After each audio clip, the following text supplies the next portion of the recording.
دا مسأله چې کله د جمعې په ورځ باندې د اختر ورځ دا راشي، نو آیا که یو سړی د اختر د ورځې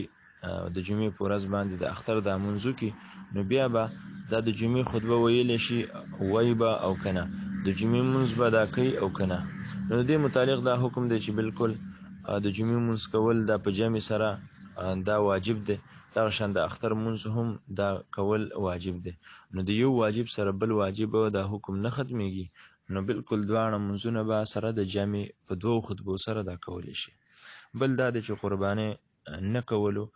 چې کوم زجر دی او پیغمبر علیه السلام بیان کړی دی، نو هغه په مختصر الفاظو کې دا دی چې پیغمبر علیه السلام فرمایي من کان له ساعة فلا یضحي فلا یقربن مصلانا، چې کوم یو سړی هغه وس او قدرت لري د هغې باوجود هم دا قرباني ونه کی، نو راتلل عیدګاه ته څه چې دا د زمونږ عیدګاه ته رانږدې کېږي هم نه، دا د پیغمبر علیه السلام د ناراضګۍ اظهار دی. اوس په پښتنو کې الحمدلله دا ډېر خلک دا قرباني چې واجب وي پرېږدي نه، خو د دې اکثر غلط فهمۍ دا شکار چې عموما مزدوري یو کوي، په سعودي عرب کې وي یا په ملیشیا کې وي یا چې کوم دی په بهر ملکونو کې وي یا دلته مزدوري کوي، او هغه په خپله باندې پیسې ګټي او هغه پلار له ورکړي چې د قربانۍ ورځې راشي، نو پلار چې کوم دی هغه پکې د خپل ځان نه نیت وکړي او دنه چې تپوس کله قرباني ته ولې نه کوي، زما د اړخ نه پکې پلار نیت کړی دی، مطلب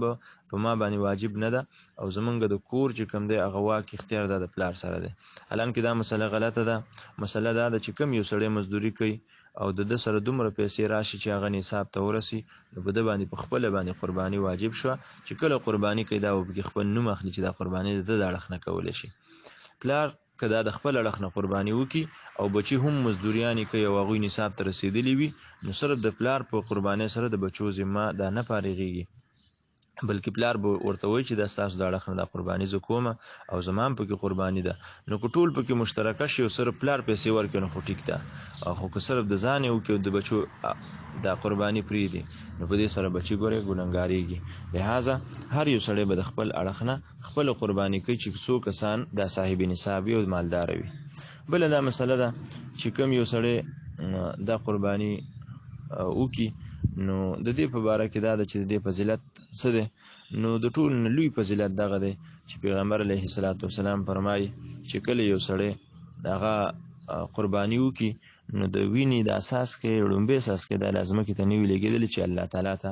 دا منظوره شوي، الله تعالی قبوله کړي وي.